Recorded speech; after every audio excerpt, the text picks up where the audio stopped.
Welcome to Actions and Limits. My name is Justin Atherton. I'm the Peak Performance Consultant for Confidence Unchained. With me as always is Paul Fortune. Paul is a mindset coach and the founder of A Call to Action. And together, we make Actions and Limits.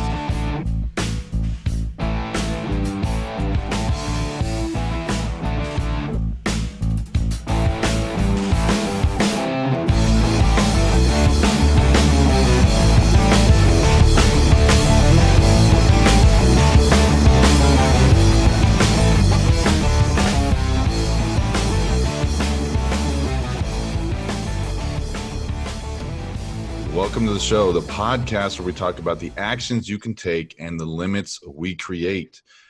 Paul, I'm excited for another great interview coming up. Everyone out there, make sure you subscribe to the show either on YouTube or your favorite podcast platform.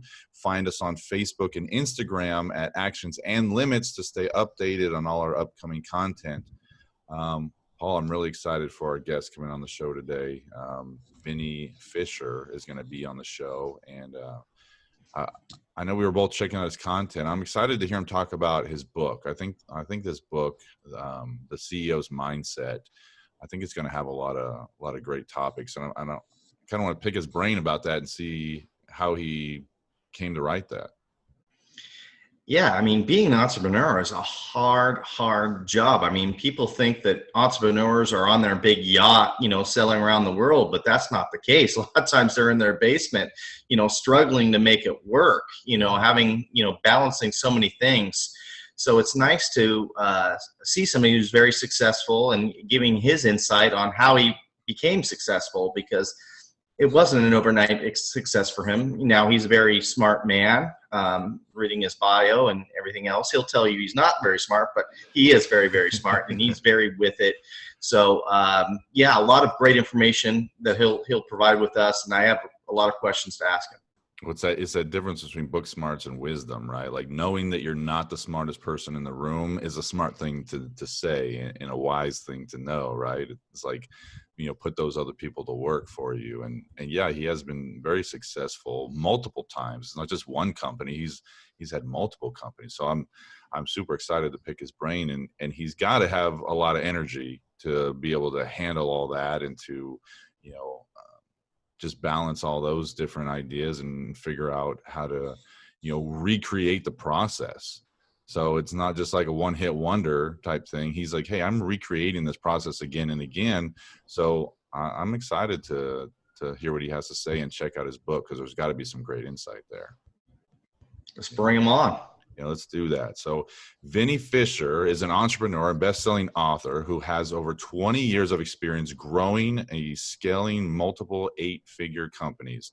His most recent mission is helping e-commerce, tech, and digital business owners improve their financial fluency and operate their accounting back office as a profit center. After growing 3 8-figure businesses with fast growth, many customers, and low margin, Vinnie discovered the issue was that he lacked financial fluency and gave back much of his hard-earned money in cash waste and no margin.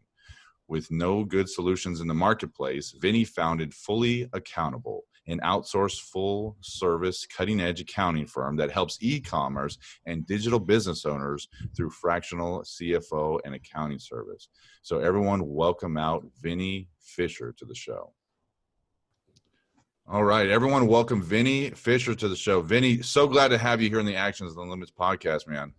Justin, thanks, bud. I'm really happy to be here with you and Paul.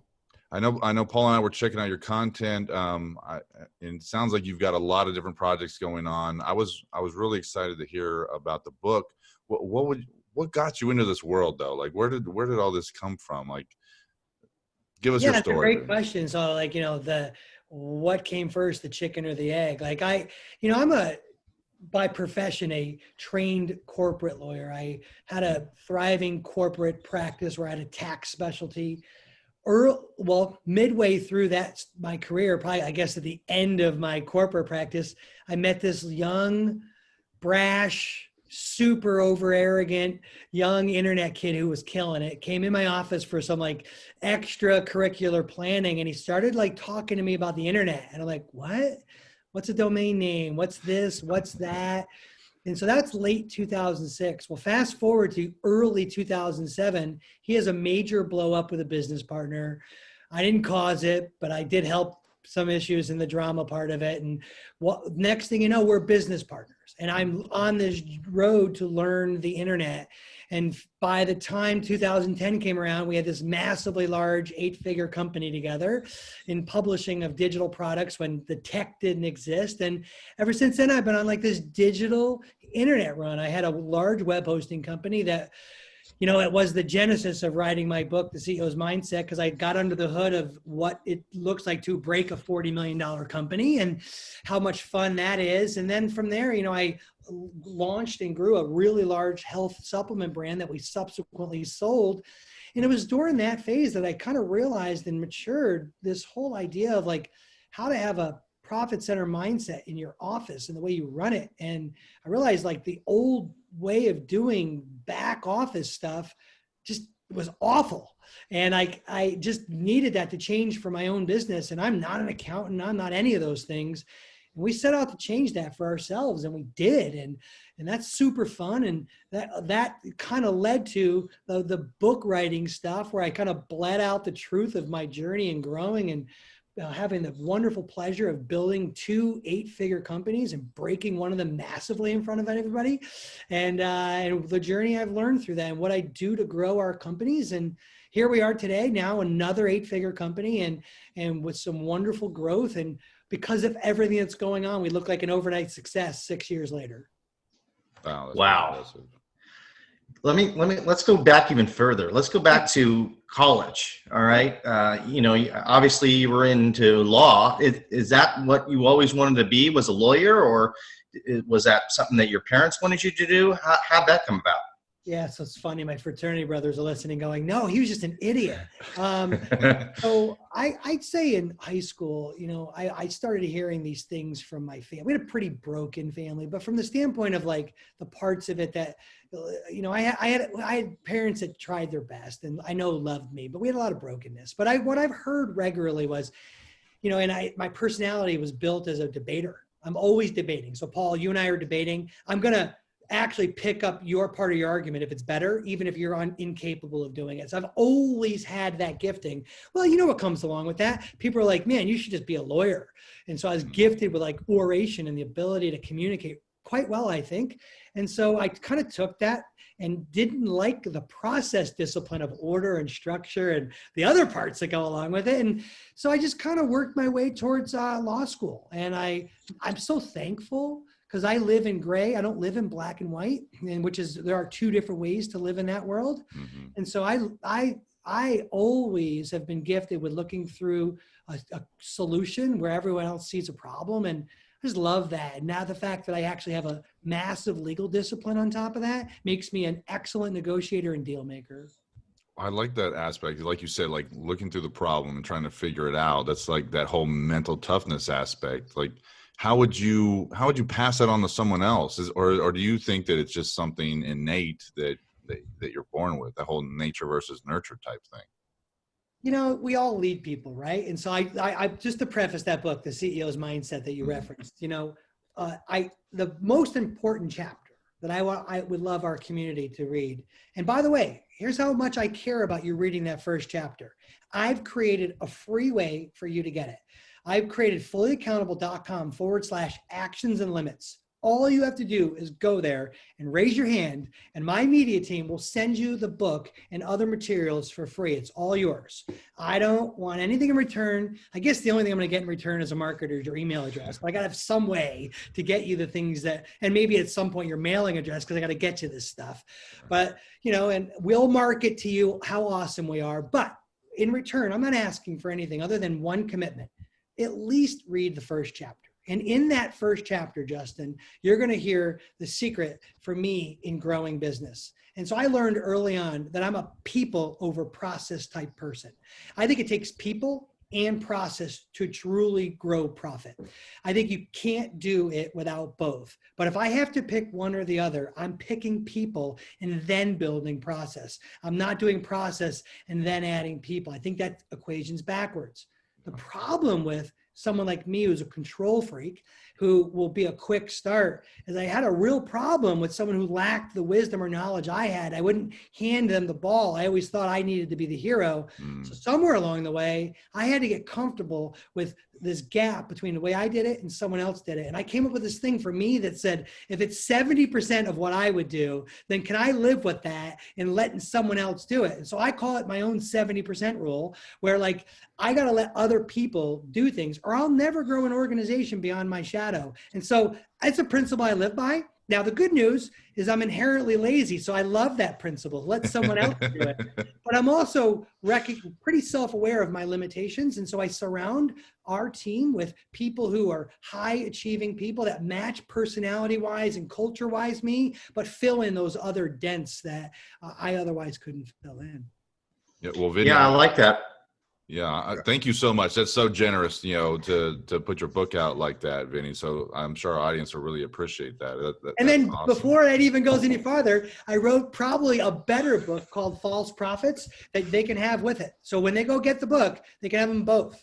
And that journey is about like literally me in realizing my relationship to top line revenue versus what I put in my pocket. And to me, that's that next Kung Fu Panda part of the journey where like you learn the wisdom. It's like, it's not all about like the amount of sales you make that day. It's about how much of the money you keep from the sales you make that day. Oh, that's a lot of value. How important is not micromanaging for companies? Do you see that a lot, that companies are micromanaging a lot? Because you talked about the 70% rule, and that goes into that stream of, hey, I can't micromanage everything. I know I'm a control freak, but if they can just do 70% of what I like, I'm good with that. So that's kind of giving up the reins a little bit. And I think in a way that helps people, empower people to do the work and not having somebody over their shoulder looking at every single thing they're doing throughout the day. It's probably fair for me to agree with that comment, Paul, because I'm already a macro manager by nature. And so I would have gravitated towards that. When I look back to our web hosting company, at one point we were vying for the most signups a day in the world. When you look at the registrar we had and how we signed up for domains, we were competing with GoDaddy day in and day out for signups. And so we were big at one point. When you like track the little hosting things, we were like 7th in the world in growth size. And I kind of remember thinking about when the board, and I was one of the majority shareholders of the company. I was the majority shareholder, and I kind of consented to our board and handed off the reins as the CEO of the company. And we subsequently took a nosedive, 100% my fault. I didn't really maturely look and recognize how many levers I was actually pulling in that company. And so it was like genie behind the curtain stuff. And so when I stepped away, the thing really started to die quickly because I wasn't there pulling those levers. And what was interesting about that was I probably surrounded myself with a bunch of micro doers waiting for them.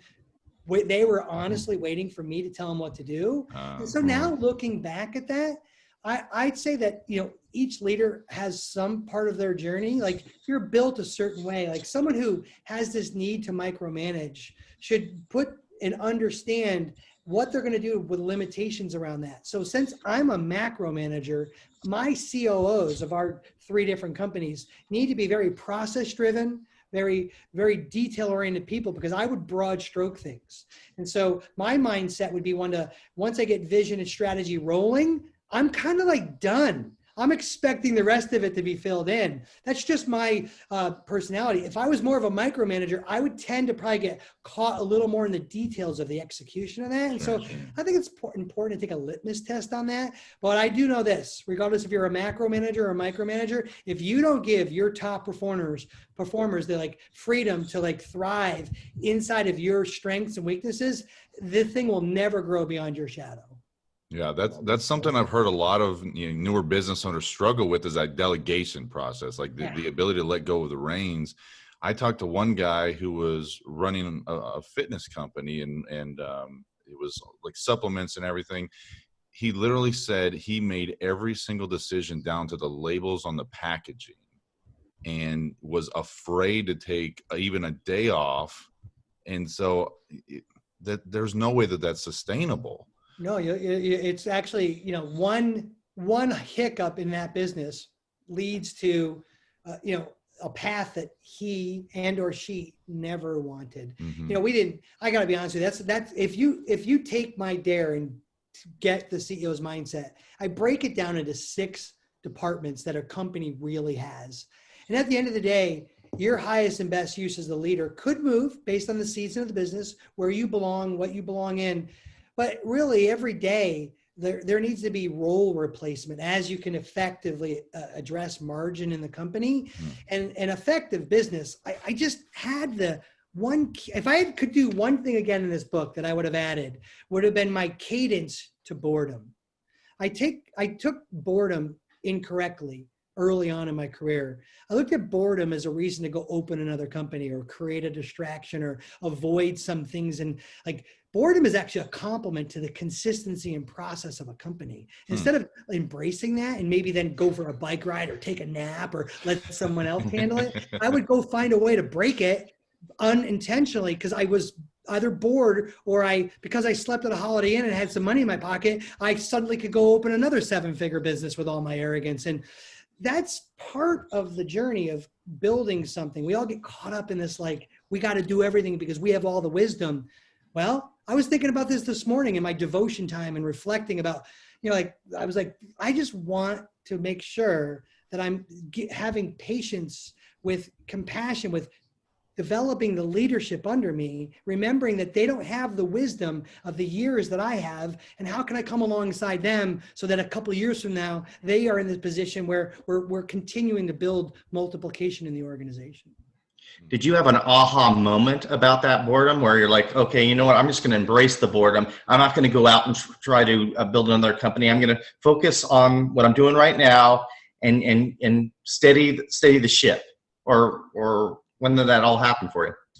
You ever feel like sometimes you're in a movie where it's like slowly fading and like you're repeating some of the same behavioral things, and like eventually you're like, oh, right. I can think of a time where I've yo-yoed in my weight. I keep going up, down, lose some, gain some, lose some. And so, you know, my wife would give me wonderful advice, bless her heart that she's been able to endure 25 years with me, but she would give me advice that I knew. Like, I knew it was the thing to do. And then it'd be like a guy looking in the mirror and then walking away and forgetting what he looks like. Like, I knew what to do and I just wouldn't do it. Well, I had really an itch, an urge, and anxiety. That's the other thing I had wrong, was how to embrace dealing with anxiety instead of like creating an avoidance or run away from like things like not know the numbers of my business or address refund rate or churn. I'd avoid it. I'd go like get more sales or do more things. Well, I think quite honestly, was this day when I woke up and what was the genesis of the book False Prophets. I literally had this extremely juvenile moment for me where I'm like, it's not about how much money the company brings in, it's what actually is left in my pocket. And that woke me up. And I consider it a blessing. Like, looking at the amount of waste in revenue that would have left the Fisher Empire because I didn't get that, I wasn't ready for it. And when I got that, it woke me up and I started like, wait a minute. Like, there's a much better way to actually do this. And that started back in 2014, and slowly you can have this epiphany, and then you got to fight the hardest part, which is break the habit of what got you there in the first place. So then I was on this journey over the last few years of continually battling the habit that would want to bring me back to the creature that would grow businesses real fast and then break them real fast. No, so there's got to be plenty of people reaching out for you for these tips. Like, do you work with businesses one-on-one and coach them up on this, or is this basically in your book, like, hey, read it and hopefully you can glean something from this? So in that theory of distraction, I went down this road of opened up a mastermind called Total CEO, had people in there. You could, Myron Golden has a great thing called price marination. If you wanted to pay enough, you could get on my calendar and have access to me. And we had all that going. And sure. Like, literally, just so we're clear, like, I own 1 7-figure and 2 8-figure businesses, of which I run one of them and I'm the chairman of the board of the 2 others. And I had to honestly look at those leadership teams and say, my mastermind and all that other stuff I do, while it's a great thing, is a massive distraction to us growing our enterprises. And I had to close them. And I had to say, wait a minute, I can impart this wisdom. I want to help other leaders do their part. So I'll get on podcasts with great guys like Paul and Justin, and I'll impart wisdom, and I'll give access to our stuff, and I'll show people under the hood how we're growing our teams. But at this stage of my career, my best use of my time is building our leadership teams and not renting out my time to other leadership teams. That's fair. That's a fair assessment of your time, and like you said, you get on other shows and we do all the editing for you and we put it out for you, and then you're like, hey, thanks guys. No, I want to help. Like I really am impassioned with seeing 10,000 businesses truly double their profit margin. And so I have resources. Someone raises their hand and wants to engage into our systems, they can. Yeah. But really at the end of the day, like, it has to click in. That mindset of the leader who's got this hustle. Only 7% of all businesses in the U.S. make it to annualized revenue of 7 figures. Like you and I, and we the three of us, we run around in this world. We think everybody has one of those. Right. It's 7% of all companies. And so the attitude and habits that get you into 7 figures are not going to be the ones that keep you and get you into 8 figures. You got to change them. And so, like, to me, if I can help more guys and gals do that, then I feel like I'm going to get some more wings and angels around that. And like, that's good. And I'm excited about that. So I'm happy to do that. And like, I just wish that there were more people desiring to actually look back and kind of be a giver of what was given to them also. I've had a bunch of people invest in me, Sure. Well, it's clear that you probably put in hours after hours after hours to make this all run the way you wanted to run. So how do you handle that work-life balance with your family? You mentioned that you have a few kids and a wife. How do you make time for that? Well, I have 4 teenagers in my home right now. Oh, wow. And I have a wife. And so I have like lots of adults running around. Some of them are hairy and smelly and other ones look really good. And I will be honest with you, it's hard. Like, you just have, I think, like your business. And by the way, another plug for CEO's Mindset. I talk about culture and values and things you stand for. Like, I believe that a house that's not built on a firm foundation is going to crumble. And so you, as the leader of your business, like, what are the non-negotiables? I had this guy early on in my career pull me aside. I was about 38 at the time. He said, don't blow your 40s. Your kids need to wake up and remember that you invested in them in your 40s. And I've been battling that over I just turned 50 this year. And I've been battling that over the last 10 years where I like take summers off and I do things. And do I think that the business gets hit a little bit on some of that? Absolutely. But in return, I've battled for things like I don't have a voicemail. You can't leave me a voicemail. Like, I do my best to guard dinner every night at our home. Like, without apology, tell clients, friends, and people, like, no, I like you, but less than my kids and my wife. And like, that's cool. As long as you know that, I'm going to leave it out on the field every time. And that cultural mindset is in my company. Like, I don't expect my people to respond to an email at 10 o'clock at night and go take your weekends off. And gosh darn it, take your vacation days. But when you're here with great fidelity, with good stewardship, don't leave anything left on the field. And so I believe in the idea of leave it all there, but also shut it off. So I actually don't, Paul, believe in the concept of balance. For me, I would say I follow a principle. And you hear me talk a lot about kind of faith. And so my faith in Christ is important to me. When I look and study what Jesus did, he actually used perspective and priority as his basis and not balance. And so if he needed to spend more time somewhere, even though he was expected to be somewhere else, that was a priority that required his perspective in the moment. And so I'd say that there are seasons of my life where maybe I'm a little busier in business and I sit down with the Fishers and I say, hey, listen, six-pack, Dad's going to be a little busy doing these things. Let's use our words and get on the same page. And then there are going to be seasons where, like, I take 6 weeks away from the business and we go goof off on an RV trip. And if I have to take a phone call, I didn't ruin the vacation. Are we all on the same page? I'm sure you love driving that car that Dad provides. Let's all kind of work this through. And I think if we can be really transparent with each other about that, then I would prefer to think of priority over balance. Yeah, it sounds like it's a lot about boundaries too, right? Because you're setting that with your company and being like, hey guys, like, home space is home space. Like you said, I don't expect you guys to answer an email at 10 p.m. and you're setting boundaries too. You're not going to leave me a voicemail. I'll call you back whenever I'm ready to figure out who just called, and even with the family. I think Paul and I have talked about And this by the way, idea. to be fair to everyone listening, Justin, like to be fair to everyone listening, like there's something about the entrepreneur. Like I have a very hard time shutting all that stuff off. I And here's believe it. why. I am addicted to the deal. I love the flow of business. I am not one bit exhausted by growing our companies. Now, there are days where there's client load and there's things and there's like leadership meltdowns and the Easter Bunny didn't show up. There's all kinds of reasons why like you can have really long days. And I believe in that kind of Peter Druckerism, you know, don't get too focused on the long days because the years are way shorter. And like, I really have to remind myself of that on long days. I had a long day yesterday. It was like some client churn, some leadership meltdown, like someone had a thorn in their paw. But, you know, my job is to lead through that. And so like, I see that part of it. So I want really the leaders here to know that like, we all signed up for something way harder than the number 2, 3, and 4 person on the team. But you know what? I think there's a way to like do both well. And early on in my career, when I was so in success mode, I was like everything on the second line, success on the first line. And I'm just a little older now. And so I think through like this book that Bob Buford wrote, Halftime, where you focus on significance over success. So now I'm focused on things like legacy. So it creates capacity for me to build leadership teams. I don't have to be as much the hero as I thought I used to have to be.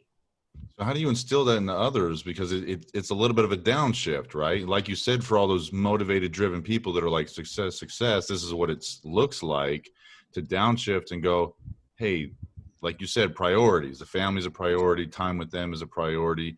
How do you teach people to do that, to downshift? Well, I want to empower them to lead. I want to incentivize them. I really want my COOs to feel like they really truly have an organization to run, and I'm not the king pulling back the reins all the time. So I'm like emasculating them and taking away all their power.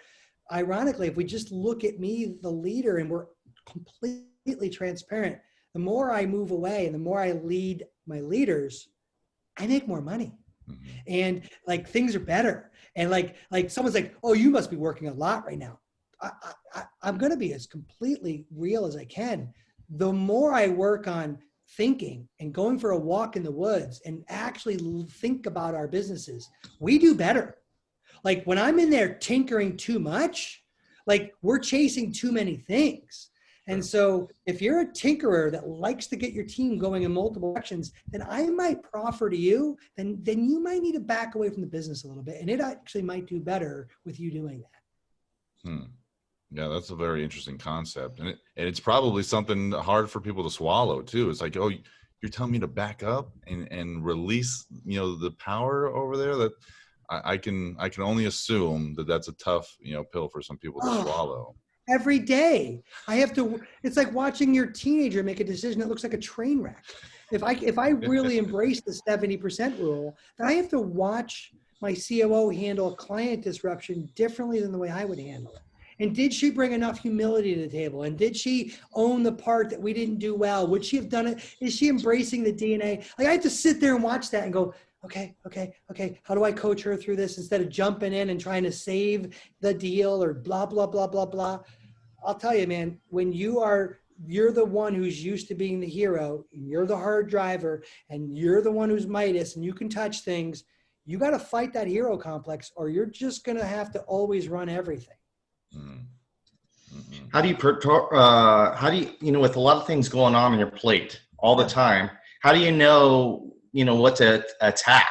Because I imagine a lot of times you're up on the high tower and you're like looking at everything going, okay, I need to go after that. I think that takes my attention, and not being distracted by the little things that come up.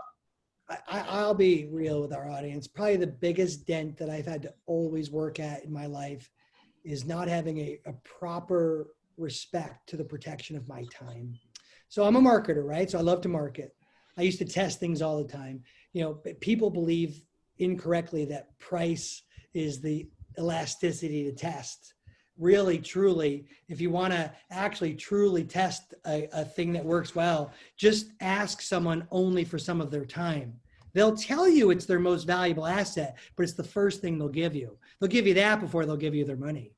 And so I had to be honest with myself. I didn't have a relationship to no. I had to learn to have a relationship to not right now. That was my first step towards no, because I'm like a help people person. So yes was my natural inclination. Well, the only way to get to no is I had to be like, well, not right now. Now's not a good time. Now, eventually, after like realizing that people don't hate me for no, not right now, I've learned to be like, no, that's just not a good fit for me with right now. Or hey, you want 5 minutes of my time? Right back. What are you thinking about? What do you want to talk about in that 5 minutes? And I'll say, yeah, it doesn't seem like that's probably worth our time to be talking about that now. Why don't you circle back when your thoughts are a little bit more together on that? And so I'm protecting my time more. And with me protecting my time more, I probably have the room to make better decisions with where I should spend my time. That's super important. I was having this conversation recently. I think it stemmed from a book called Essentialism. Oh, yeah, that's a great book. Yeah, the idea that like you have to be able to say no to things, and there's different ways to say no, and like you said, no is protecting your time, protecting your space. And I was thinking about this. It also ends up being an integrity issue too, because if you say yes to everything, eventually something's going to fall off the plate, and you're going to be like, oh, I'm sorry, I missed that, or oh, it was a yes now, but a no later type of thing. So it's actually, it was so worse in my businesses. Yeah. I actually, if we go back to the genesis, so we had this large health company called Consumer's Choice. It was inside of that business that birthed Fully Accountable. We sold Consumer's Choice. That was a great story of learning about profit margin and all the great things about a leaky bucket. But I'll be honest with you, during that process, the first 7 clients for our company were my sister companies. So I had 7 little side hustles. 6 of them were 7-figure businesses that I owned and was pulling all the levers and doing all the thing and acting like I was the super amazing, full of myself, badass entrepreneur. But it was awful if you really honestly look at some of it, because what I was showing my team was I was like dreaming up an idea and it was like 80% done. And this guy in my life, Carl White, punched me right in the face. He's like, Vin, you're a super smart guy that has a bridge to an island 80% built. Why don't you finish the bridge and see what you could do? And I had like 10 80% built bridges. And I was making just enough money to actually believe that crap worked. Sure. Wow, that's a pretty powerful thought too, right? Because like you said, the entrepreneur mindset, like chase the rabbit, and but you never get into the finish line. So that's a completely different mindset. Well, I've had to battle distraction, and I've Sure. learned that the battle of distraction comes with, in one category, Peter Drucker talks about the 2 hardest things of a leader are anxiety and boredom. And with anxiety, like I would have a bad relationship to money. Like I would make a bunch of revenue, but I wouldn't have a lot in the bank. So instead of like embracing the anxiety of that, I'd avoid it by getting more sales or making business deals that were low margin, or just do the things I knew I was comfortable with. And so then I'd go overeat, or I'd go to the movies, or I'd go play, or I just avoid the anxiety and try to fill it with entertainment or happiness. I just quoted that for whoever's listening. Sure. And that led to one form of distraction. And then boredom was the other one, where like I would get a little bit of movement, we'd make some money, and I'd be like, I don't really want to go fix this. That's boring. I'll just go make another company. And I get distracted as a juvenile teenager in a company. And both of those, I was incorrectly reacting. And what I should have been doing is slowing down, reflecting, meditating, letting some of the anxiety be dealt with time, and letting boredom be addressed with not reacting so quickly. Some powerful insights there. That's some really great stuff. Did you have something, Paul? Yeah, I think that anxiety and boredom go hand in hand. Like, I built my career in sales, and I remember, having these boredom moments going that would create the anxiety. Oh, I got nothing to do. I got to find something to do. And then, like you said, I start doing things that aren't productive because I don't want to, I feel like I should be doing something. And in your words, I should have just taken a walk and just really thought about it rather than just start hammering something else out that's going to make more work for me in the end. So it's funny, at home, Deb and I, we have a joke, and at nighttime, I get real tired. Like I jokingly say the bedroom, only 2 things happen. And one of those two things is not talking. And so, I just not like a night person. Well, what's funny is at a certain point, I'm a high energy person. You could probably get a sense of that. I run out of gas. And my joke is sometimes you can run out of gas in the middle of the day and you just need to go take a nap. It isn't necessarily need to go blow up your world. And quite honestly, I'd have loved to have told younger Vinny that. That would have been a great lesson for him to learn. And so I just want to empower everybody that sometimes blowing stuff up isn't the right move. An overcorrection, by definition, is an overcorrection. I like that, Vinny. And man, it sounds like your book has a lot of powerful insight in there. Yeah. Where's a good place that our audience can check out your website, your content? What's the best way for them to find you, Vinny? Yeah, so I'm very accessible through our platforms. Vinnie Fisher has got social handles. He's got a website.com, VINNIE, Fisher.com. You could find us at fullyaccountable.com. Our blog, our team is really active.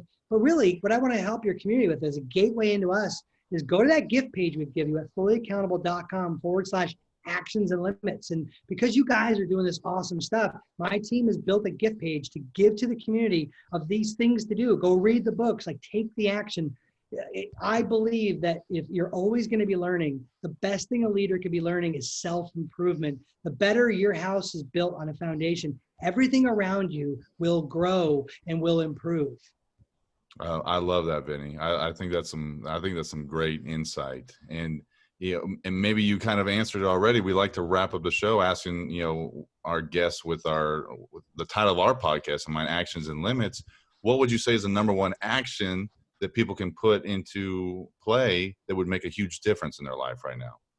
I'm not the smartest guy ever. And I know that's cliche-ish, but like legit, like I watch Smart Guys and I'm like, oh boy, I never thought of that. I have one thing that most people don't have. I have this like filter to not give up. Like I'm just tenacious and I'm thankful for perseverance. And I'd say to leaders, like you're like a bad decision, tired, a short payroll, an awful thing from giving up. And if you just endure and push through, you're going to outperform 95% of the people around you. I like that perseverance. Just keep on pushing through. Yeah, that's a good lesson for people to learn, right? You're almost there. You're almost there. And if you really want to gauge the proof of that, on a very regular basis, maybe not every day, I try to be as close to every day as possible, is sit down and write down 3 things that I'm grateful for. Because it gives me this perspective to realize how far I've actually come. When I get caught up in those moments where I'm in the pit and things are really hard, when I stop and focus on some gratefulness stuff, I'm like, holy cow, I've come pretty far. Yeah. I think that's something that people don't. Cycle of like awfulness in my brain. Yeah, because there's always something to be grateful for. So, and we've heard a lot of that from our guests. And if there isn't, pick up the bat phone and call one of your closest 3, because like you're just caught up in your own head. Yeah, because someone else will point out, what you have, right? That outside perspective. So definitely some. If you don't have a close 3, you write an email to wecare@fullyaccountable.com and it'll get to me and we'll help you work through to find a way back to your heart so that your head's thinking correctly. Oh, that's pretty awesome. Thank you for giving us that resource as well. So, Vinny, thank you so much for coming on the show, man. We really appreciated you sharing your insight with your book and really high energy. Like, glad you could come, share all those ideas with us, Vinny. Well, thanks for having me, guys. You guys are a blast. I like this Abbott and Costello routine. It's a lot of fun. Thanks so much, man.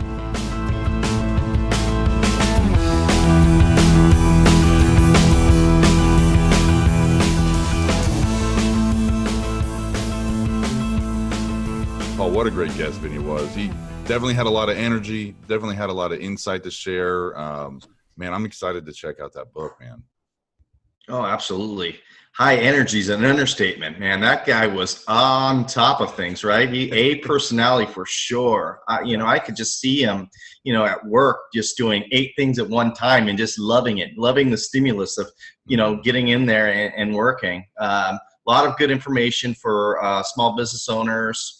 And he has a lot of experience and he's obviously very successful as you heard through the interview. Yeah. And I like how, he said, he's like, you're trying to figure out how he was going to share this information with other business owners, and he tried to do the speaking, thing, and it was just the ROI wasn't there. So he's like, here's a book, let me get on some podcasts. He figured something else out, right? So I'm really excited to check that out. We definitely could have gone on a whole tangent about the whole idea of balance. I know you and I have talked about that before, about there's never really balance, at one moment, but like the long term. But I like how he put it into his, perception of it, is it's about priorities and like what's going on right now, and understanding that there is a give and take. Hey, yeah, when I decide to spend more time with my family, sure, my business is going to take a little bit of a hit. And is this acceptable or not? And he's like, yeah, it is acceptable, because, other times in the year, my family understands that the business, at this point is a priority. And so I may be spending less time with them. So that overall balance, is what you're looking for. But I still agree, there's never any clear balance in a single moment. It's like a long-term balance. So I think we could have gone on that tangent, but I like what he had to share, man. Yeah, absolutely. Yeah. So let's go ahead and wrap up the show with another segment of Ask Paul Anything. Pulled up another question here. This one is from Teddy in Oregon. And he says, Paul, what's the scariest movie you've ever seen? Poltergeist. Yeah, scared. I was a little kid seeing it. The little girl, albino girl, with her blue eyes and being put in the TV, and then that grandma, that she was the one, getting the spirits out.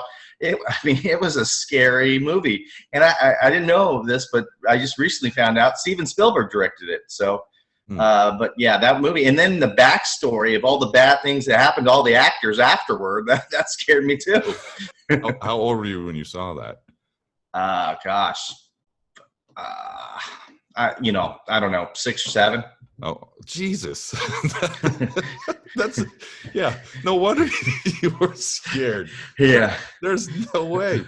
Yeah. Oh my gosh. Yeah, that's a little young to be watching Poltergeist. Yeah. Man. So, all right. Well, you had that answer right off the top. You're like, Poltergeist, hands down, Poltergeist. So, thank you for submitting your questions to the show. Remember to keep on sending them in to actionsandlimits@gmail.com, and you can have your questions featured on the show. Man, another great guest, man. They just keep coming. Excited to see what's coming next week, man. Some more good interviews. Stay tuned, everybody. For Justin Athen, this is Paul Fortune. We'll see you next week. All right. See you next Monday.